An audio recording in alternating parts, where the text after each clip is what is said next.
Barbara Kuriger. Thank you, Mr Speaker. It's a pleasure to speak on the Substance Addiction Compulsory Assessment and Treatment Bill this evening.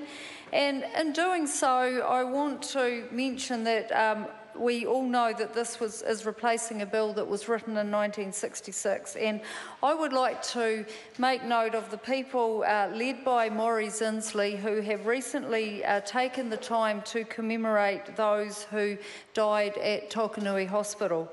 It's a really sad case of people in a psychiatric hospital which is 14 kilometres south of Te Awamutu, and a lot of those people in those days, when we didn't understand much as we do now around mental health, substance abuse and the likes, were taken into those hospitals, and many of them were buried there. And there's a lovely plaque that's just gone up that talks about it's got Tokanui Hospital Cemetery 1914 to 1964, which is only a couple of years before this piece of legislation that we're replacing. It says, "May the 500 plus people who are buried here rest in peace."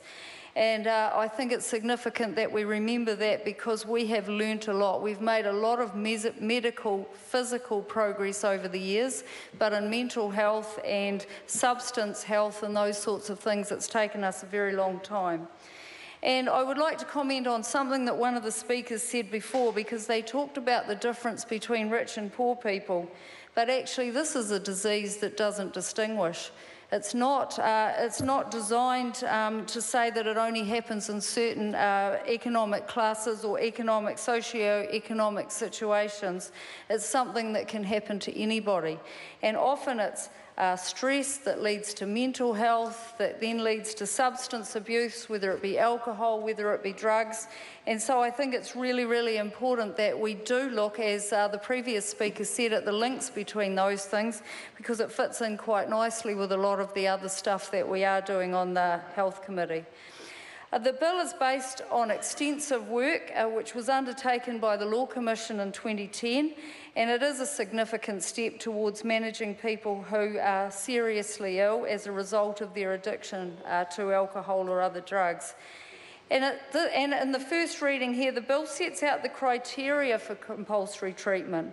Compulsory treatment may only be given to people who have a severe substance addiction and whose capacity for making informed decisions about treatment for that addiction is severely impaired.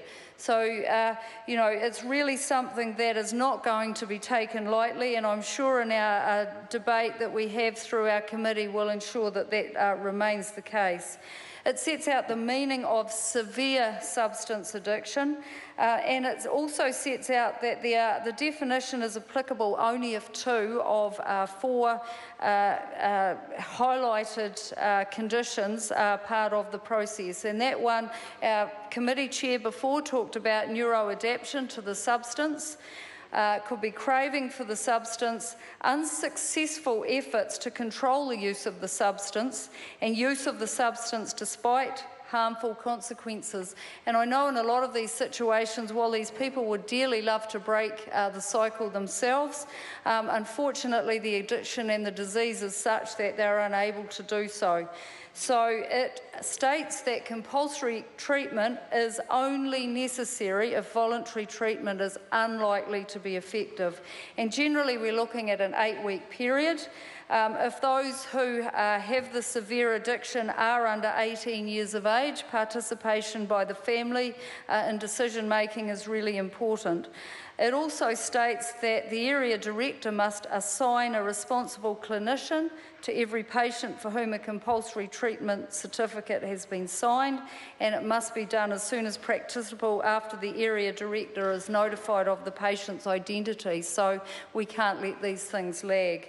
It also says that compulsory treatment for children and young person who are under 17 years of age may only be made if the court is satisfied that the appropriate treatment cannot be given pursuant to an order under the Children, Young Persons and Their Families Act.